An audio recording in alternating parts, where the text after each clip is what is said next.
Well, my name is Ismail Zaini. It's my distinct pleasure to chair this webinar today on philosophy and critical thinking in the 21st century.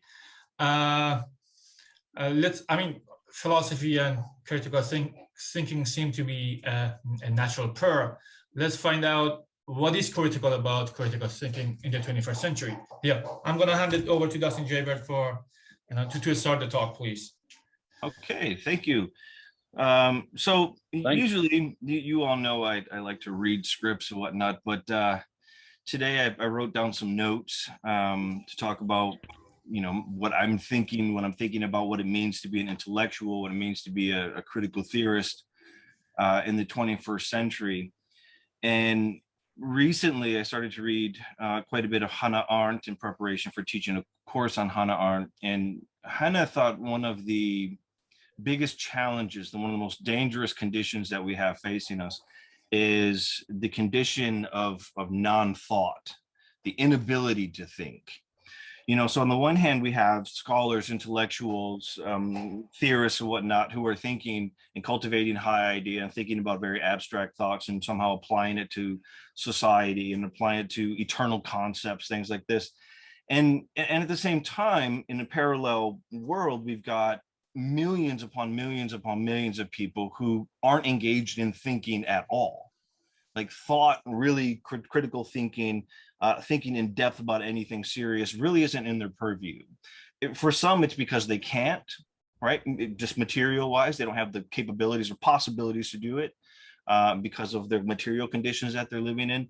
And on the other hand, you have those who can, but won't. Right? They just simply, it's not something that they find meaningful. It's something maybe they've never done. It's possibly because they're always sitting on their phone, looking at their phone, right? So for instance, it makes me think of when I was teaching a philosophy course, the introduction to philosophy course just not so many years ago. And at some point in time, in the middle of a course, I just slammed my book on the desk and said, "Where are you guys? You're in college, we've given you, society has given you 4 to 5 years to basically delay your adulthood or your adult responsibilities so you can go and cultivate yourself and prepare yourself for this society, for being a citizen, right, in a globalized world." And I had one of the students in the front row, and she said, "Dr. Bird, it's not that we can't do this or that we haven't read philosophy before," because clearly they haven't read philosophy before. She's like, "But these questions have never even been thought of by us ever." And so I asked them, I'm like, haven't you ever, gone out in the middle of the night and maybe in a field or something where there's no light pollution and just looked up at the sky and seen the stars, see the planets, see the Milky Way? And because just by doing that should at least conjure up some questions about what it means to be human, questions about time, questions about being relevant to history, questions about, is any of this permanent? All those questions that should come up just by looking at the stars at night. And most of them said they've never done that. They've never had the opportunity, or they just never thought of doing that, or just never in their purview. They spent most of their time looking down at a phone and not looking up at the sky.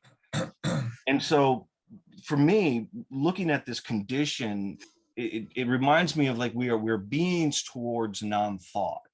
And that's part of the 21st century condition. So, one of the things I think that philosophers, critical theorists, for instance, have to really do is think in 3 ways. And that is thinking about the past, thinking about the present, and thinking about the future.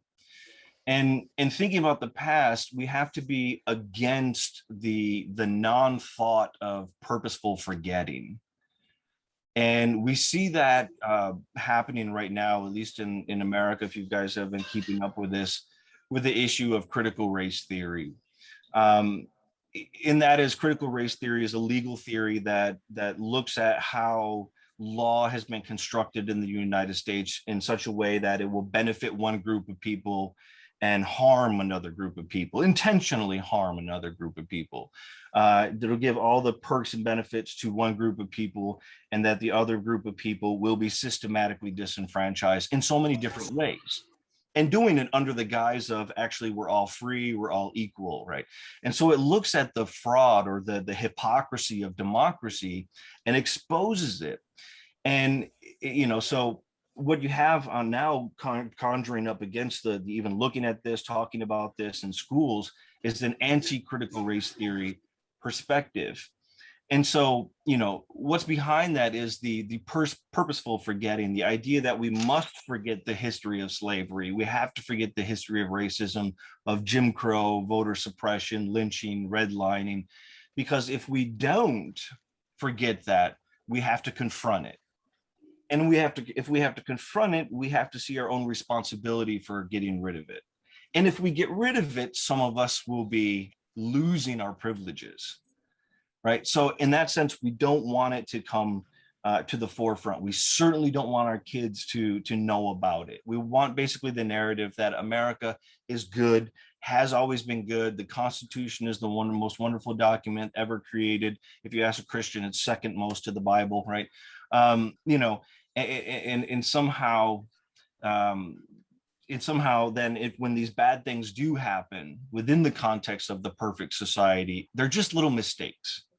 And we just fix them as we go along, as opposed to seeing them as a systematic problem. So that non-thought there is percolates up in this sense, and as an attempt to not discuss, not think about these problems in any way, shape, or form. You know, we even had this came up in the discussion of this where it was some kind of administrator was telling teachers that if you're going to have a course or a book about the Holocaust in your course, that you have to have something that has an alternative narrative to it. And the poor teachers almost fell out of their chair, and they're like, the alternative narrative is the fascist narrative. It's the Nazi narrative. I mean, do you really want us to start teaching the Nazi perspective to our little kids? I mean, you're worried about them learning about racism in America, but you want us to teach them the Nazi perspective on the Holocaust? You know, it's just absolutely insane, you know. But it reminds me of the essay by Adorno that he wrote, The Meaning of Working Through the Past, which is a very famous essay. It's a great essay. And he writes in that the murdered are to be cheated out of the single remaining thing that our powerlessness can offer them, remembrance. And that remembrance is so important, or the remembrance of the innocent victims, right? Even if it's, you know, an innocent victim that would somehow implicate your group because your group was the one that caused them to be a victim. But wiping that clean somehow is something that I see that is systematically happening for intellectuals. I think we have to somehow take upon ourselves or claim what Walter Benjamin called the weak messianic power. And that weak messianic power is that we're not the Messiah. We can't redeem the dead, but we can somehow create the conditions where the innocent victim is no longer created, right? Where we change the conditions, therefore we're no longer creating the innocent victim. Now that's a utopia in a certain sense, right? As an uktopos, that which has no place, but it's an ideal, right? That we can somehow use in that struggle as it relates to the past. Now, so that's thinking about the past. As intellectuals, we have to think about the present moment as well. And that's against the non-thought of busyness, of everyday busyness, right? That we are always in multiple places at multiple times, at every given moment, right? That somehow we never have the time or the opportunity to sit and think, right? Because as soon as we sit and think or start to read something, we think, oh, I got to do this, and oh, I've got to do that. And if I don't take care of that while I'm thinking about it right now, I'm going to totally forget it. And then people are going to think I'm incompetent or whatever, you know what I mean? I mean, I did that just in getting the Zoom link out. I was reading Adorno and I'm like, I didn't send out the Zoom link, you know what I mean? And so you're in multiple places. And this is what people are calling mental dispersion. And that's being indicative of the modern condition, that we're constantly dispersed. We're never in one place mentally, but always in multiple places. And this mental dispersion leads to, in many ways, what I call thought reception. And that's the mental orientation of allowing others to do thinking for us. Because we're constantly busy, we don't have time to cultivate our own thinking. So what we do is we become more and more receptive to other people's thoughts thinking for us. And what that leads to, especially in the modern condition, is group non-think, not group think, but group non-think, right? And that is the passive acceptance of pre-manufactured ideas, right? That are espoused by elite institutions, which are passed along like memes in popular thought. So, you know, if you talk to someone about, let's say, the Kyle Rittenhouse case that was just famously tried here in the US, most of the time you don't talk to people who have original thoughts on it. They're simply repeating what they heard on their favorite media outlet. Right. So you got a bunch of, you know, lawyers, or, you know, every now and then an intellectual, but not too often, a bunch of pundits. They give you their position. This is their ideas about the whole thing. And then it somehow filters down like a meme to everyone else, and people simply repeat them. And so we're creating these popular orthodoxies on these very complex situations. And these ideas are very simple. Right?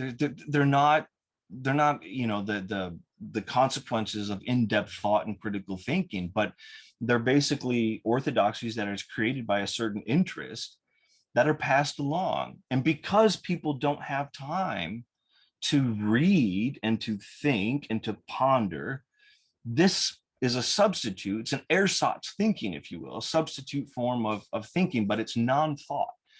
Right. And that's something that we have to ask, you know, qui bono, who benefits from that, from this popular, you know, programming of the masses, you know, of the people. And it's very interesting, you know, in working with Syed Hussein Alatas's work right now on mental captivity. For me, it looks like a form of mental captivity, you know, because those who surrender to group non-think, they don't have, I mean, they struggle with what he calls the captive mind, because their captivity itself banishes the mental apparatus needed to recognize its own captivity. Right? I mean, they don't have the capacity to realize that they're captive to the very programming that they're getting willingly, because they're the ones that turn it on and look at it, right? And it's a lot like the Dunning-Kruger effect, if you will. So thinking about the present is the third category that I think for intellectuals we have to integrate with thinking about the past into the present, but we also think about the future. And for me, thinking about the future in related to the present is to think against the retrotopians and the positive metaphysicians. Now, what I mean by that is that the philosopher, the critical thinker, has to become a futurologist, right? A nice word that came up by Osip Flechtheim so many decades ago, but they have become futurologists. So they have to read the trends of the past and the present to determine the likelihood of the future, right? I mean, who can think, you know, and ponder and question and read these trends greater than the intellectuals who have the time, the energy, the resources, the education, right? To sit, look at how history is moving and try to figure out where it's leading to. And it's not to that we can become prophets or soothsayers or anything like that, but rather we have to become warners, if you will. We have to become like the Cassandras. Now, of course, Cassandra, of course, is condemned to speak the truth that no one ever believes them. But I think philosophers have been doing that for a long time, right? But you know, we have to do it before it's too late, right? We have to be very vocal about these things. We have to somehow bring these things to the masses.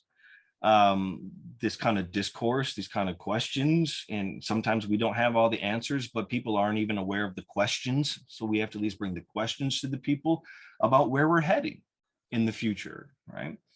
And we have to do this, I think, in a very ecumenical way. And so that means we, we say intellectuals, sociologists, philosophers, we have to go to school with each other, right? We have to go to school with psychologists. Sociologists have to go to school with historians, and philosophers have to go to school with scientists. And we have to all go to school with the artists and the musicians, because they're the ones that express that horror and terror and suffering of everyday existence in such a way that we can all experience it.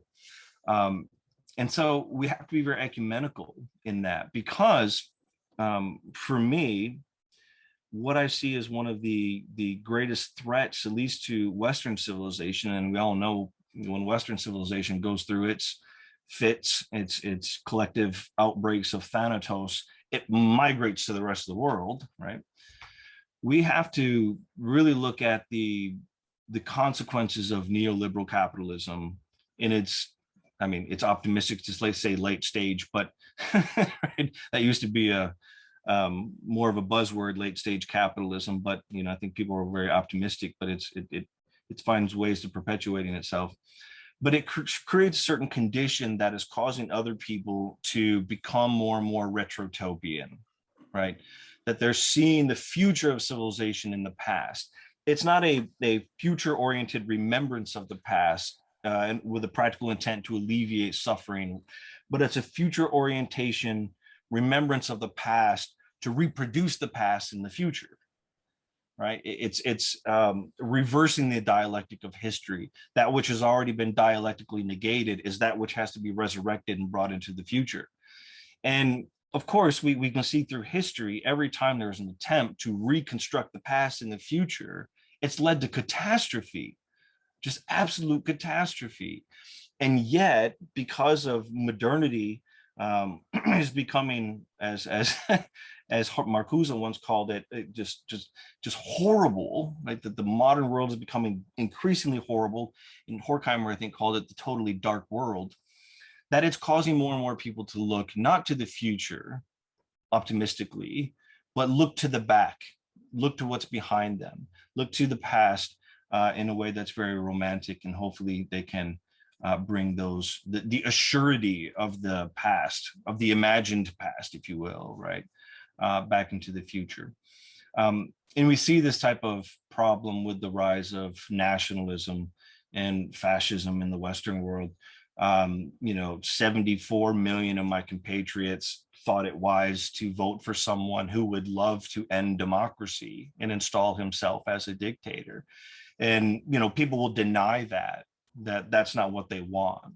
But if you actually get into the nitty gritty with them, with the dirt, where the rubber meets the road, you'll find out that they would much rather have the dictatorship of Donald Trump than to ever lived with the chaos and uncertainty of democracy, right?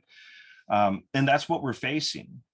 And really the only way that we can systematically address that is through education, right? But of course, educare, or that which leads out of ignorance, at least in America, is itself part of the process which reproduces the very conditions that cause the rise of nationalism and fascism, right? It's no longer leading people out of ignorance. I mean, we have a focus on STEM, right? The science, tech, and engineering and mathematics, which is good, right? We need that stuff. I mean, it's tremendously interesting. There's a lot of places where I'll say, look, I don't need, as a philosopher, I don't need to be there. We need good scientists on there, right?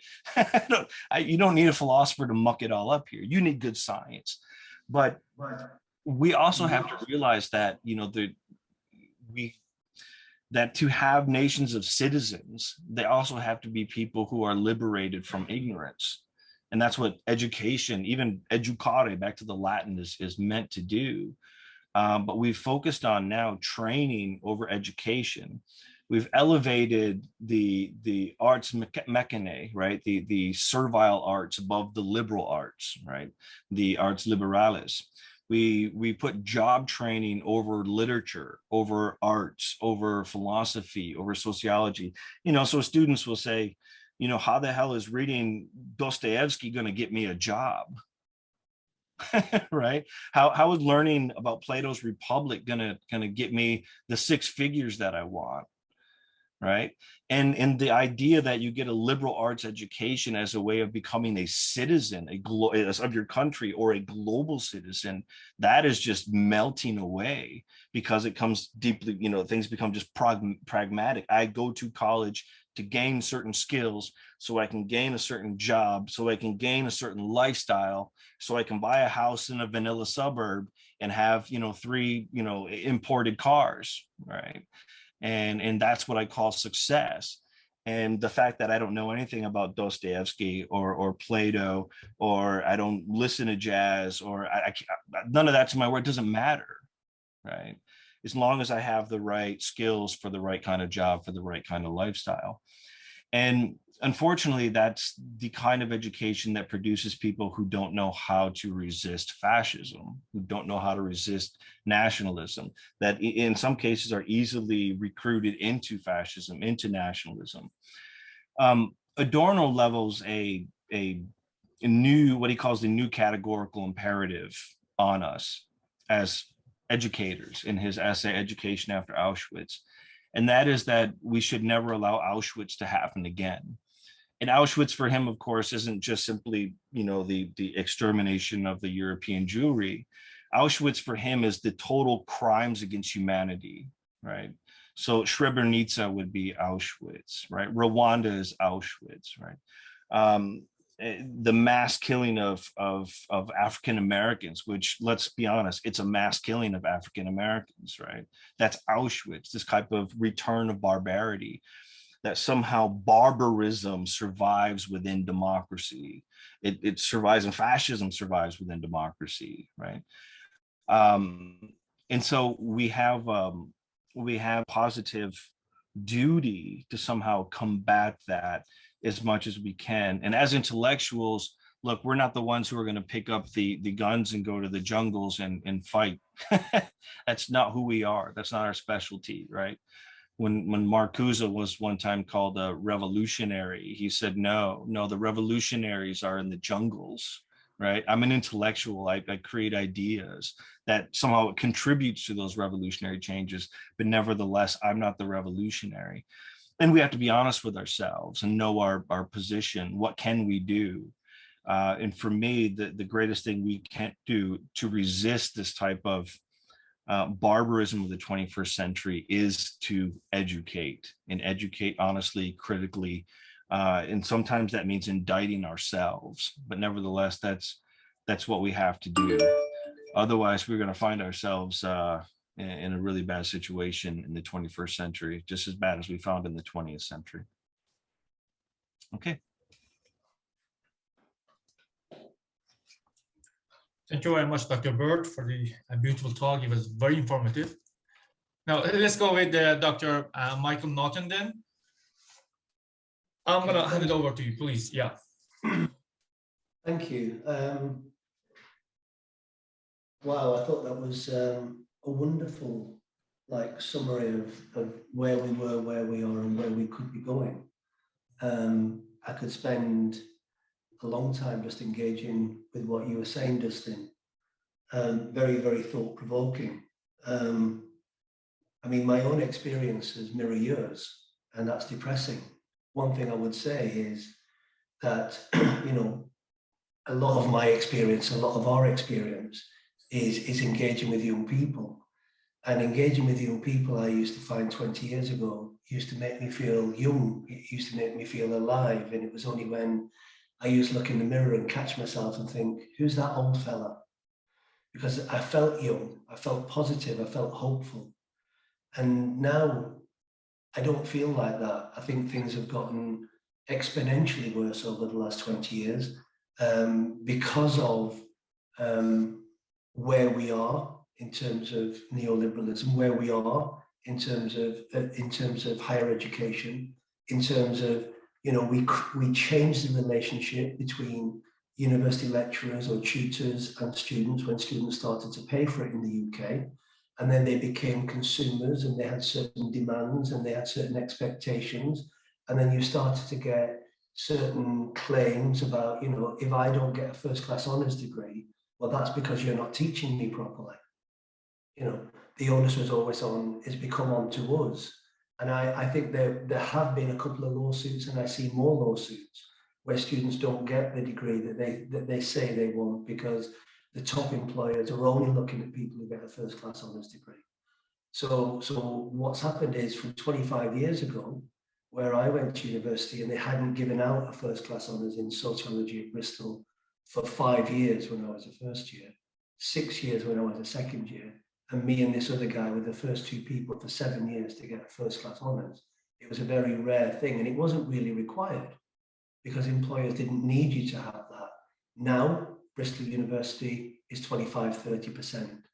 It's called grade inflation. It's pandering to students. I give first class marks to students that would have been 2-2 when I was a student. I don't have any problem doing that. I just go with the grade inflation. You know, but things are getting worse, and if we carry on doing that, things are only going to get worse again. Most of my interactions with students now are more like counselling sessions for their anxiety and depression. Their anxiety and depression that they're not going to get a job. We don't talk about ideas the way 20 years ago they come in and say, I have some ideas, I want to talk about these ideas. And that used to be fantastic. That's what we were in it for. That's proper critical pedagogy. That's not passive learning. Now, let's talk about some ideas, or tell me what you think in your essay. I don't care if you disagree with me. I just want to see you expressing yourself and feeling confident that you can express yourself. They say, I don't know what I think. I just want you to tell me what the right answer is. I just need to get my first class honours degree. The statistics show that in the UK, more than 80% of people, students go to university now to get a qualification to get a job. They're not going there because they want to learn physics or chemistry or philosophy. They're not going there for the way that you idealize that they should be going there for. And I think that we would agree, but we can't make those assumptions anymore. Because those assumptions that we have need to be understood within the context where we are now, as you rightly say. And what do we do about that? We can't just simply think that we can educate our way out of the political climate that we're in today. I mean, I talk to students more now about trying to be resilient, and they don't want to be resilient. They want to see themselves as somehow victims. And in a way, they are victims. They're victims in the way that 60% of students in the UK now will get a degree in a university but not be able to get a graduate job because social structure is letting them down. And they don't have any time to think about anything else. They're just so anxious about being able to get themselves into something that it's something that Farid said in one of the previous sessions that we had. I thought he was wrong, what he said. He made an assumption about kind of Western societies and it being easier for them to get published and stuff like that. But, you know, he made some assumptions about, you know, it being much easier in Western societies. It's not easier in Western societies all the time. It's very, very difficult. The way I understood the brief today, and it kind of does follow a little bit from what Justin was saying, was I kind of received that brief in a very different way. I thought about it in terms of, you know, what is the value of philosophy and critical thinking in the 21st century? And I suppose it reflects upon a lot of interactions I have today. I lead quite a solitary life now, which I really do enjoy. I listen to a lot of jazz, I listen to a lot of blues, I do a lot of reading, I do some writing, and I do a lot of walking, and I do a lot of drinking coffee with friends. And I spend a lot of time with my family. But I think other than that, when I'm talking to people, there does seem to be, and I don't know if it's my age, it may be my age and I may have this wrong, but in the context of what I've just said generally about young people in universities, which I could say a lot more about, and in the context of this kind of unthinking and the anxiety that there is, it seems to me that I'm forced into with friendships, with other lecturers at the university, with students, with family members, with friends, and just with strangers even, sometimes encounters. I'm either thrust into the role of educator, public educator, like people don't know things or have questions about things, you know, and or have opinions about things which are just wrong and harmful and hateful, and they have to be responded to, or counsellor. And that's even with colleagues and family and friends and etc. And one of the things I always try to turn to is this idea of memento mori, which is an idea that some of us may know about. And I think that what neoliberalism has done, and I always used to hate it when students used to say, we're in advanced capitalism or late modernity. I mean, really, you know where we are in this thing. We just in this moment where we have this pernicious neoliberalist social structure in Western societies that determines how people think and feel and act. And you know, it's almost impossible to not be Marxian about that. You know, the substructure is actually determining everything else. But I think that memento mori is an idea that's been forgotten, and I find it helpful. So this kind of stoic idea that, you know, we need to remember that we're going to die and we could die today, I think it really can focus our minds in a positive way. But I remember when I first started speaking about memento mori, that when I was saying to people, you know, these things that we worry about and you know, these possessions that we think are going to make us happy in some way, they don't matter. That when we're not here, you know, what was the point in it? You know, what is really important about our life? Life is a gift. and if we see it as a gift, and we see that we are not going to be here forever, and today could be our last day, and just to remember that we're going to die one day, it can be liberating. It doesn't need to be frightening. It can make us think about what kind of a life do we want to lead? What do we want to be our priorities in our lives? But I think that neoliberalism is also a philosophy. It's also an ideology, a philosophy by which people live their lives. And it's a philosophy which makes people not want to think about anything else. It seems to be so powerful. It seems almost impervious to break down, in the sense that people are striving so much for this material advancement and success that they can't think about anything else. And if you trace memento mori to the Stoic philosophers, I had a few quotes. Now, Dustin's going to tell me off now because I never read anything, but I thought some of the quotes were quite helpful. This is a couple of quotes that I think are really useful. This was Seneca. Let us prepare our minds as if we'd come to the very end of life. Let us postpone nothing. Let us balance one's life books every day. The one who puts the finishing touches on their life each day is never short of time. You know, this goes through Christianity, it goes through Muslim Islam, it goes through all kinds of religions, it goes through Buddhism. But Christianity really took a hold of that, because for the Christian to live a good life and was a way of making one's way into heaven. So it didn't really matter how much materiality you had. It's the values that you live by, whether your life was good or bad, and God was going to be the ultimate judge on that. In previous talks, I've talked about how neoliberalism flourishes as conventional faith, Christianity in the UK, diminishes.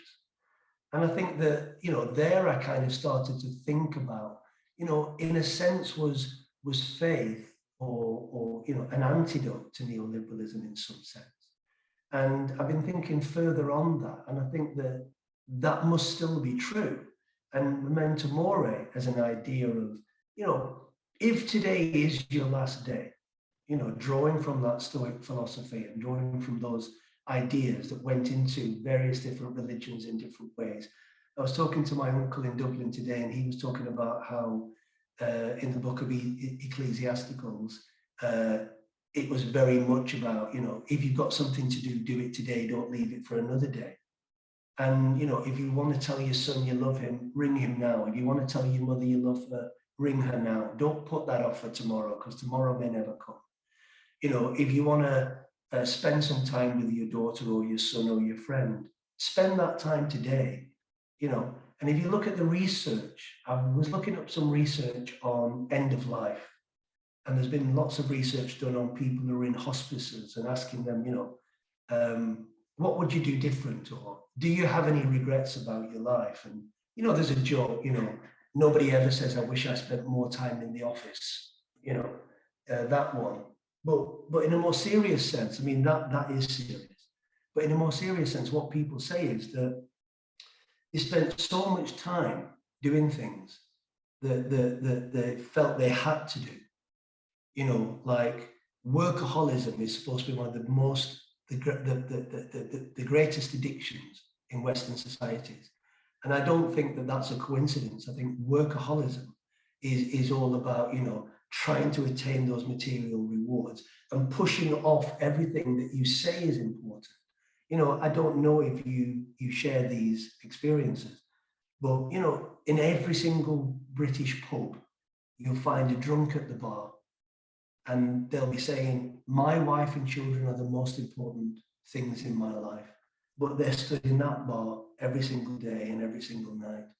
And their children grow up and say, you didn't care about us at all you cared about was the drink.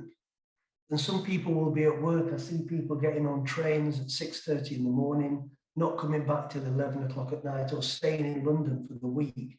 And they'll be saying to people in the hotel bars, I do this for my wife and children, but they never spend no time with their wife and children. But they think because they put their wife and children in a 4-bedroom, 5-bedroom detached house with a brand new car outside, everything's going to be okay. So I think that for me, I personally think that thinking critically and having a progressive, and that's up for debate as well.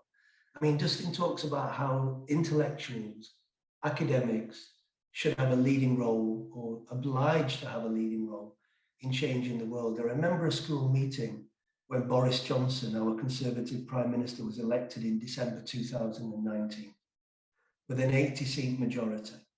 And one of my colleagues, he came into this meeting we were having, staff meeting, and he says, oh, you know, I bet we're all still depressed that Boris Johnson was elected in, you know, our Donald Trump, right?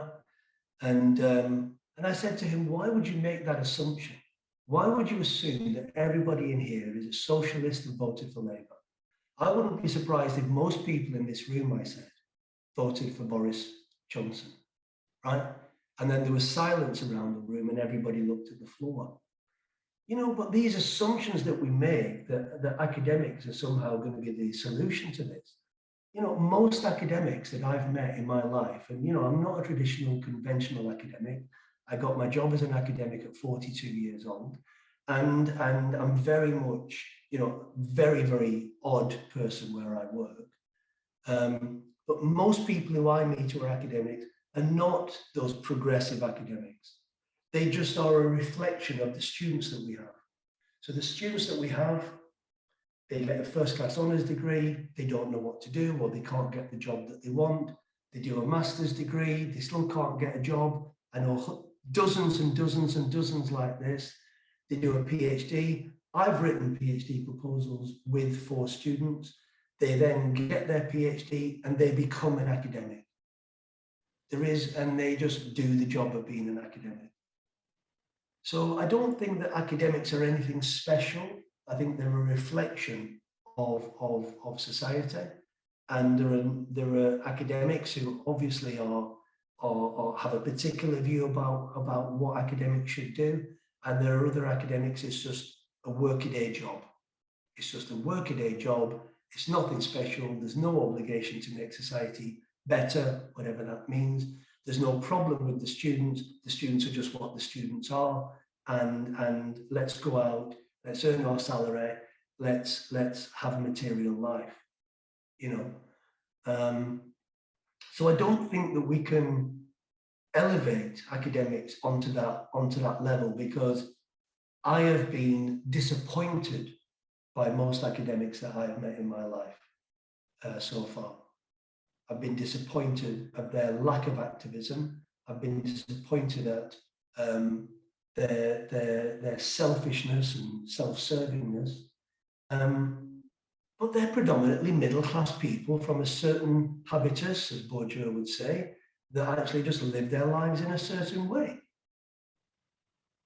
They're quite, you know, so, you know, I don't think that there's anything special about us.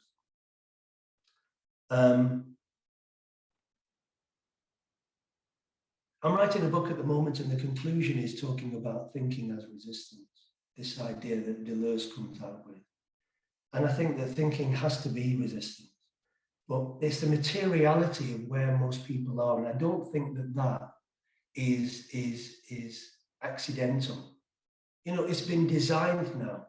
You know, neoliberalism, we're all individuals, we're fragmented, we don't need to worry about anybody else, only worry about yourself. And those worries is not worry for somebody's soul or worry for somebody's heart. It's worry, you know, only worry about yourself in a material sense. If you're doing okay, don't worry about anybody else. That's where we are. I can't really see how we come out of that as a group. I've talked to say Javad about these things, and I think we kind of came to some kind of consensus that you can only really save yourself. And so as individuals, and groups are made up of individuals, obviously, but I think as individuals, we need to resist. We need to think about what does make a good life, how much materiality we need, how much we're prepared to invest for what we think we need. My needs are very meager. I don't drink, I don't smoke, I don't really eat anything. I mean, you need very little. It's the wants which are the problem. And I think that if we can kind of make that clearer, I think people could actually spend more time doing what they think is important. And I think be more happier, actually. I kind of don't know where else what I was with, because they don't have a structure. But they're just some ideas that I think that are really crucial coming from philosophy and critical thinking. And why philosophy and critical thinking is so important.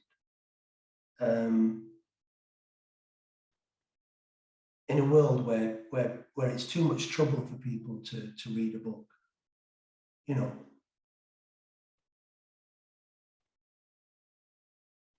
I don't think it is just that they can't do it or they won't do it. They don't see any value in it, do they? They don't see any value. They don't see any payoff, and everything's become an exchange. So if that's not going to get me what I want it to get me, I'm not going to do it. You know, you've got students who are complaining at the university I go to about how much money they pay for their studies.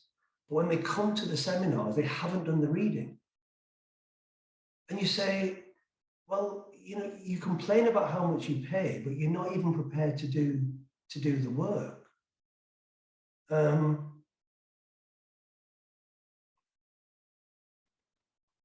not hopeful for the future. I can't see how you can turn this around. It's a product of, it's such a long socio-historical, political process that's got us to where we are now. And there's so many different competing ideas for people to, that people just think that everything's just an opinion. Everything seems to have the same status. You know, as you're saying, you know, the Holocaust versus, you know, why we actually, let's have the perspective of why we want to exterminate an entire nation. You know, they're just two equal views. You know, so how would you have the way of it all to be able to choose that if you come from a background where you don't have any moral basis, where you don't come from a faith perspective, where you're just out there and the only thing your parents have told you to do, the only thing your school's told you to do is to go out there and do well, which means go and get some money. And it doesn't matter how you get that money. You just need to get it. And so when I was a child, and there's a program over here called 7 Up, and it started in the 1960s, and it's followed some children from 7 years old, then 14, 21, etc. They're all a bit older than me now, they're in their 60s. And I followed that program all my life.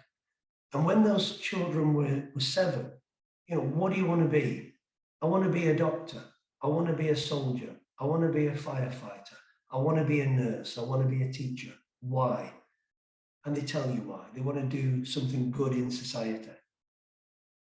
You say to young people now, they've started a new version of that, a contemporary version of that, and these children are now 21. These people, what do you want? I just want money. And I don't care how I get it. I just want it. Because I want that house, I want that car, I want those clothes, I want this life. I don't know how you roll back from that as a society. And I just want someone to tell me what they think in terms of your ideas about where do we roll back from that.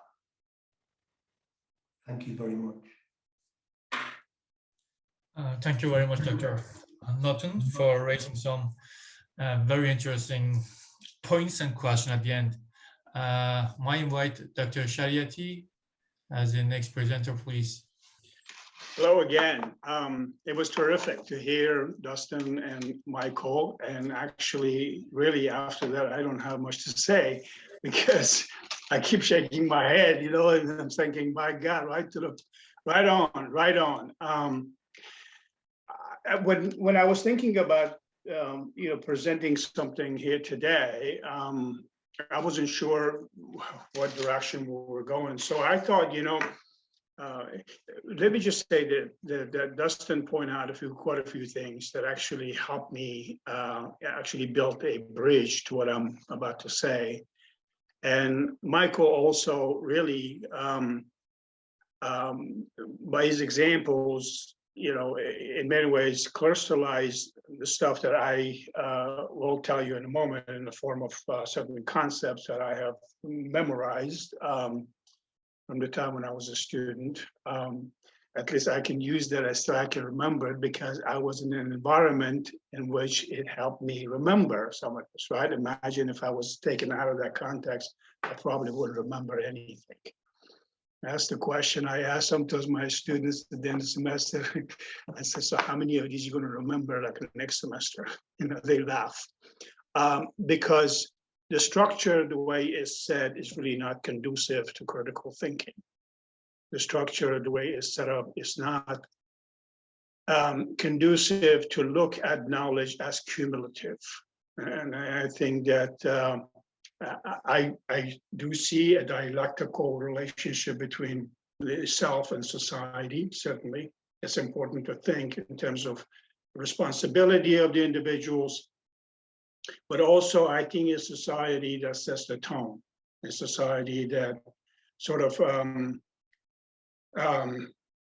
in many ways cajoles, forces, entices, encourages people to take certain attitude. And I'm not sure that given the formidable force of society, that individual really is left with much choice but to, it seems to follow, you know, tag along and then be of the member of the herd.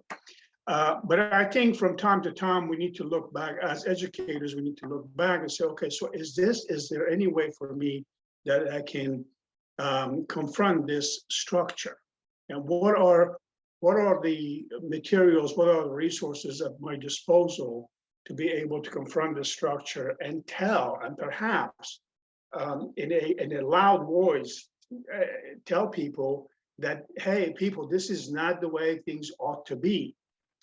But then again, you know, I step back and I'm thinking, do I really know everything?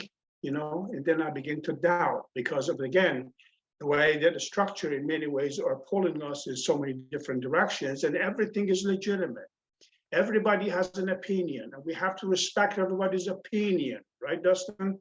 And it is just that in this society, everything is right. Everybody is right. And so one way or another, we're thinking, that it seems that there isn't much. Now, we can go back in history and see if we can find examples of how we have confronted the structure and then what were the outcomes. But then again, at that, we're disappointed also when we do that because of the outcomes that are, of course, we've read about and people have experienced.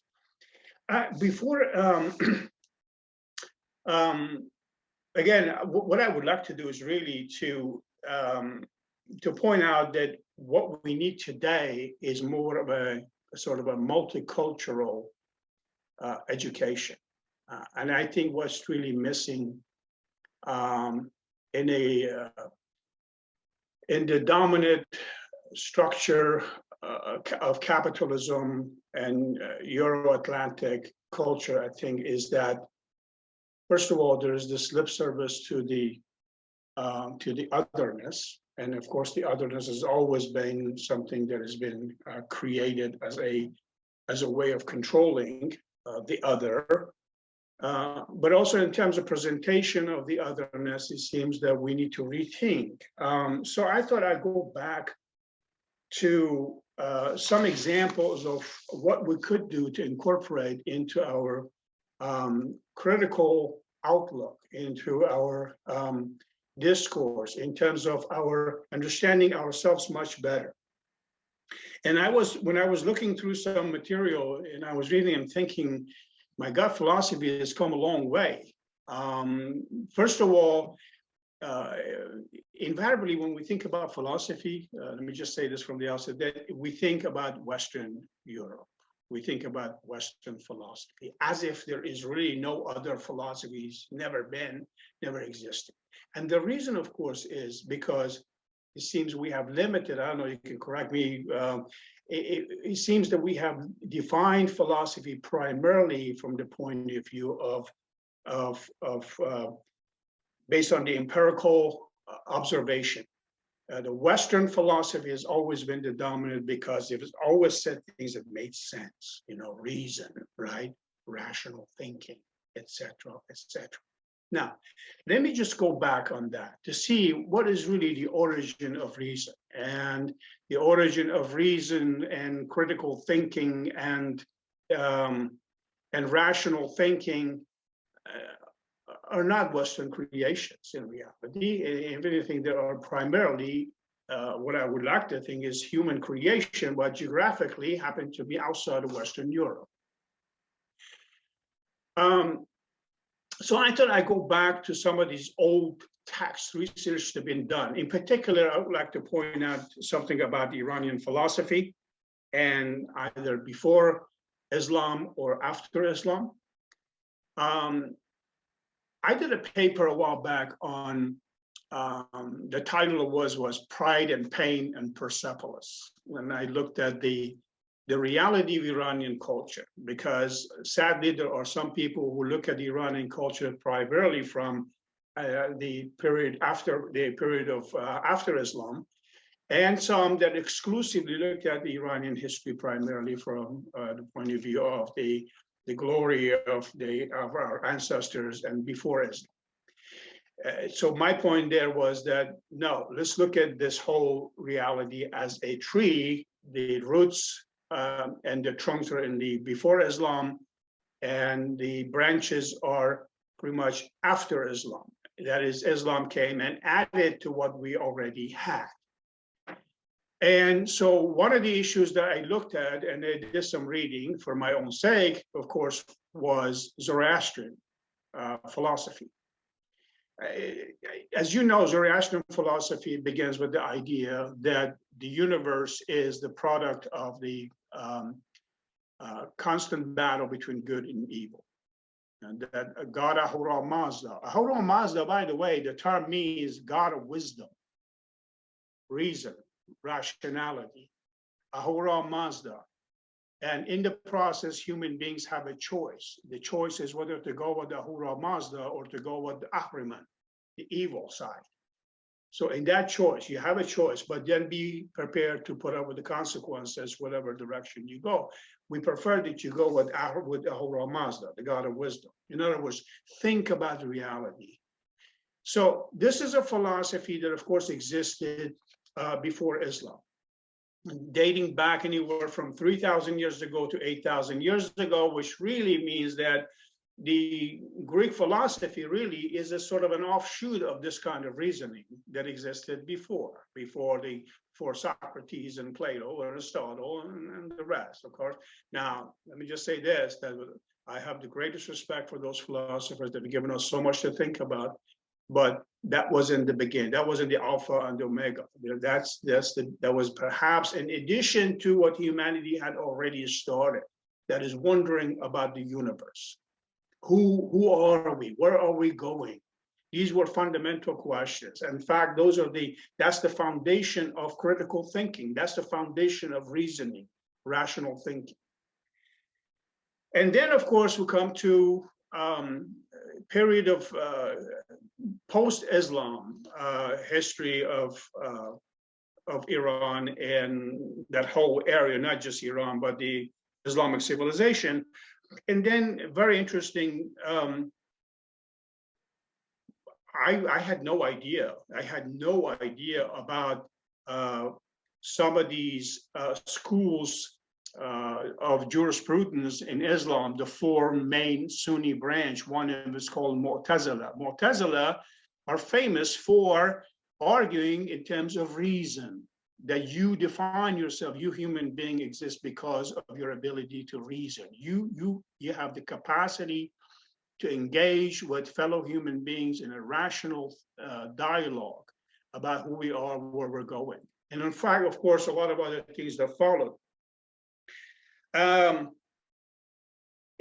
this is why the way we also see in Hindu, we see in, and a lot of other things. But then again, the progressive thinking that we as human beings are put on the planet, on this earth for a purpose, and that purpose is to grow and to expand and reach maturity, and then of course the highest level of achievement, which is becoming, in Ali Shariati's word, insan. That is something that is constantly becoming, reaching the highest level of purity and perfection. And in fact, he traces that kind of existence to the Adam and Eve, and then when they disobeyed God and ate from the tree of knowledge. The forbidden fruit, of course, is the tree of knowledge. So when they ate from that tree of knowledge, then they become aware of their circumstances, and that circumstances is not very pleasant. Now the question is, where are we, where we're going, and what are we supposed to do to survive? That's what really insan is evolving. That is, initially is Bashar, Adam, the prototype, but then of course, when he reaches a level of understanding, consciousness, then he has to move toward becoming insan, moving beyond that vegetative state, moving beyond a mere biological existence and becoming someone who can think, who can decide, who takes responsibility for his own condition. And then, of course,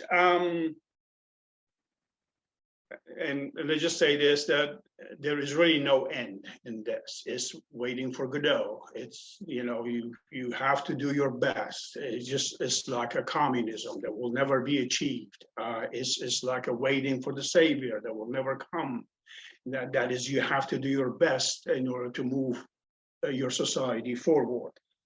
So the reason then becomes the foundation of all of these philosophical schools that evolved. And if you look at the ancient Iranian philosophy, we'll see not only just the Sufis that really looked at the world from the point of view of exist in relation to others.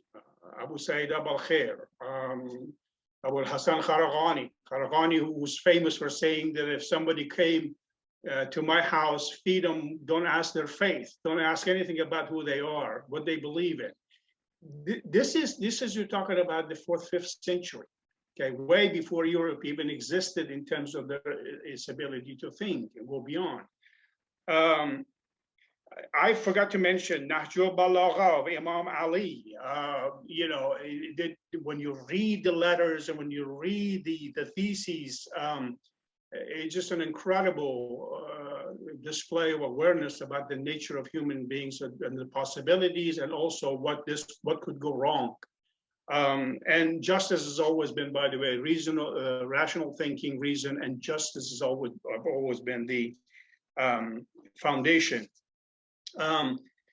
I just like to mention a few philosophers, that really, these people predate the Enlightenment. Humanism of Europe predate the scientific revolution, and in particular the Enlightenment philosophy, which, by the way, when we talk about Western philosophy, oftentimes we jump into the Enlightenment as if there was nothing else. So of course, we'll talk about that. The foundation of Enlightenment also, in many ways, is we need to rethink and reread and rethink that foundation. The Islamic Golden Age, by the way, from 7th century to 14th century, produced people who were incredibly cosmopolitan, universal in their thinking. It seems to never put things primarily in terms of ethnicity, race, geography, etc., etc. Following, I guess, Quran and the idea that human beings is defined in terms of tafakkur and ta'aqul, meaning thinking and reasoning. And based on those two emphasis, these philosophers and religious leaders decided to pursue the construction of a society, or take steps toward construction of society that not as an end, but as a process of becoming, again, developing towards something greater, something better. We have Farabi, who is the author of Dialectics, and the well-known philosopher who promoted the compatibility of religion and science. We also have Al-Kindi, Ibn Sina, Ibn Rushd. Ibn Rushd, of course, people believe that actually secularism started with Ibn Rushd, although he lived in Spain, Andalusia, but certainly in the context of Islamic philosophy and jurisprudence. Ghazali, Ibn Haytham, Ibn Hayyan, Razi, the chemist, Ibn Khaldun, the father of modern sociology and history, Khwarazmi, who gives us algorithm, the mathematician, Kashani, Ibn Kubra, Ibn Sabine, Jami, Rumi. I tell you the truth that I don't know much about any of these people. I'm just proud that they represent something in my history that is identification, but also the fact that their language was universal. And they did so much for humanity. Razi, for instance, in the 9th century, 8th century, comes up with alcohol, invents alcohol. Yet we see scientific revolution in the West occurs in the 15th and 16th centuries. So that's just an example of the cumulative nature of knowledge, human knowledge, human's ability to deal with their environment. Mullah Sadra, Tusi, another Tusi, Sohrawardi, Ibn Arabi, and many, many more, of course. All of these people, one way or another, were also instrumental in bringing Greek philosophy to the world of Islam. Greek philosophy translated by the Persians and by the Arabs and Christians and Muslims, by the way. They brought this, then translated, of course, found its way to, of course, Andalusia and from there elsewhere. Then we have, of course, during this period, by the way, when there's Islamic Golden Age, we have the European Dark Ages, right? And somewhat in a couple of centuries of that is European the Dark Age, and then of course the Dark Age, by the way, from the 5th century to 10th century, and by the end of the Dark Ages, a couple of centuries after the Dark Ages, we have humanism, the rise of humanism, human beings as the sole reason for existence, human beings that have the sole individual or entity for making decisions, not deities, not God, not church, etc., but human beings with their intellect, their ability to think, to reason. And then, of course, we enter the Renaissance from the 15th, 14th century to 17th century. And Renaissance, of course, again, is not purely a European creation. And the assumption is that, of course, this was, including Reformation, that is also the intellectual material provided by this inherited knowledge from various parts. And then also from the 14th to 17th century, we see the rise of capitalism. The rise of capitalism, not that capitalism didn't exist, although most Marxists think that capitalism started in the 16th century, but what they're really, which was really was refuted, it has been refuted in more ways than one, but 16th century as the beginning capitalism in many ways is because of the emergence of social contract, because of the Protestant ethics, to use a variant term. Protestantism and the emphasis on individual, on savings, on hard work, et cetera, et cetera, et cetera. So in many ways, there is a connection between that kind of teaching and capitalism. Of course, Weber showed that in his Capitalism, the Spirit of Capitalism, capitalism and the Protestant ethics. The spirit of capitalism, of course, is that teaching, an institution that, of course, it manages to influence the foundation, contrary to what Marx believed, that it's only the foundation that influences all the institutions, superstructure of society, family, education, religion, et cetera, et cetera. Weber, of course, taught to argue that no, there are forces within these institutions that can change the foundation of society. So in other words, capitalism grows based on teachings of Calvin and Luther. Then we have, of course, scientific revolution of 16th, 17th century. Now, put these two together, we got the Renaissance, the scientific revolution, and then, of course, comes the Industrial Revolution of 1760s to 1830. That's the zenith of Industrial Revolution. That's where machine begins to create awe. It can transform society. Then we start thinking about, oh my God, where we're going with this. Now this is a new reality. We've never seen anything like this. And then we see, of course, the burst of intellectual curiosity and enlightenment. And then, of course, enlightenment, for the most part, it was the 19th century really that began to challenge the growth of capitalism. At the same time that there were quite a few of them that were happy that this was happening. Enlightenment based on reason, rational thinking, Descartes and the Rousseaus, and then 19th century, of course, we have the Marx, and before that we had Adam Smith. In terms of the economic reality of life, Adam Smith looks at economics primarily as a philosophy.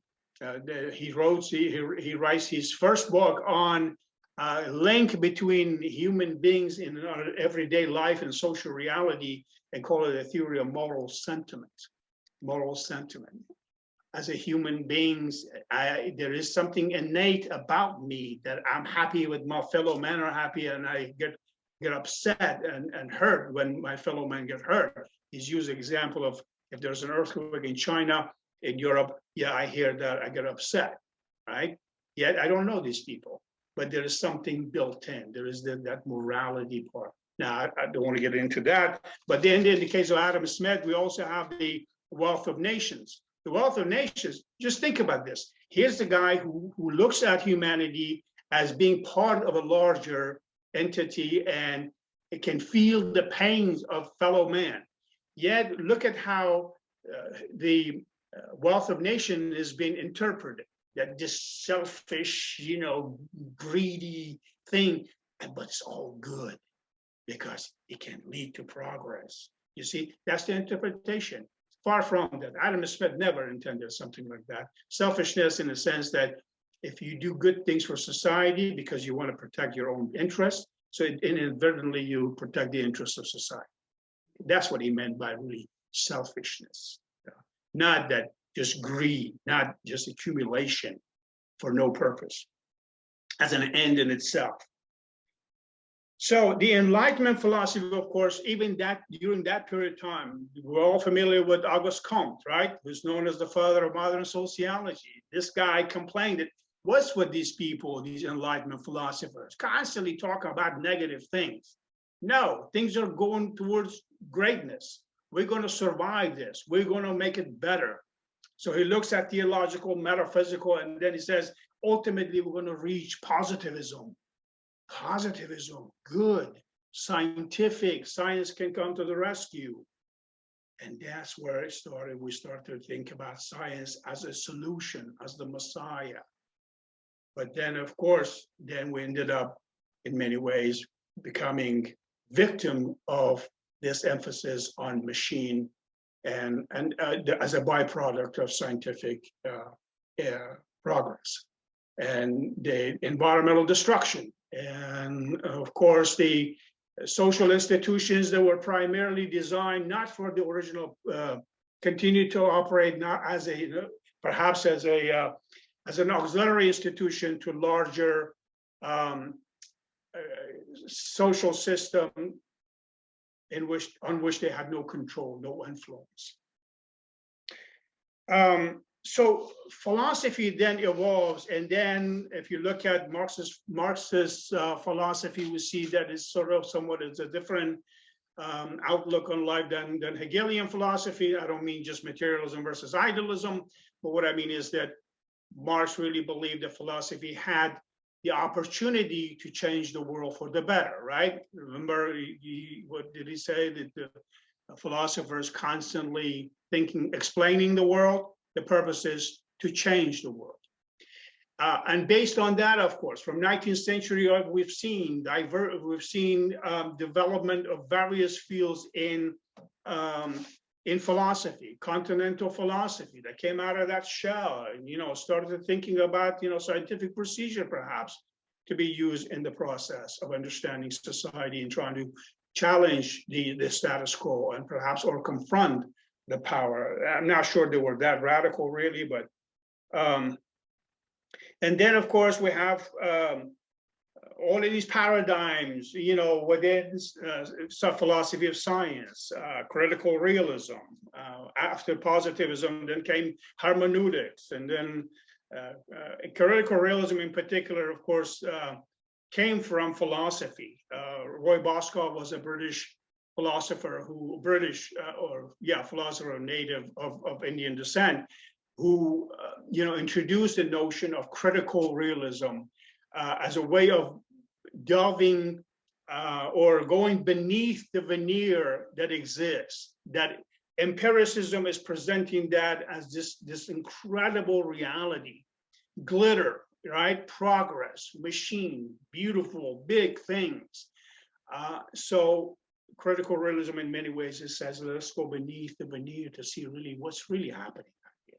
So they look at the reality in terms of empirical, the actual, and the real. Empirical, the actual, and real. I don't want to get into the details. I'm not sure that was a new way of mode of thinking. I think that has existed for centuries. We've always looked at reality and doubt whether that is really the truth. We had to delve into this and understand the foundation of it, and of course also the powerful interest behind this reality, which leads me to the idea that today we have also this, it's called geographic philosophy. Geographic philosophy. Now, I like that. I think there's hope for that. That what they're pushing is that let's look at the universality of concepts. Let's look at these concepts that we can borrow from other cultures and incorporate, and so we can understand better. So the attempt then is to look at beyond Europe and see what's out there, what has been the contribution of non-European to human knowledge and progress. And so if we were to take that route, perhaps there's going to be resistance initially, I think. And I mean resistant even on the part of some of those people who define multiculturalism as primarily, hey, let's go and eat their food, and, show respect and this and that. I don't mean that on the surface, some bizarre multiculturalism like that, but really I'm trying to understand and studying their social structure, their philosophical schools, the conceptual repertoire. What is it that they have that we can really understand ourselves much better by knowing those people? And so, going back to what Michael and Dustin said about the current reality of education, I was going to jump in and say, yes, absolutely. It's been a while since I read 1948 or Adolf Huxley's Brave New World, but I still remember a big chunk of them, and also Escape from Freedom. Escape from Freedom. I think critical of Frankfurter School certainly has a lot to offer to us still. And when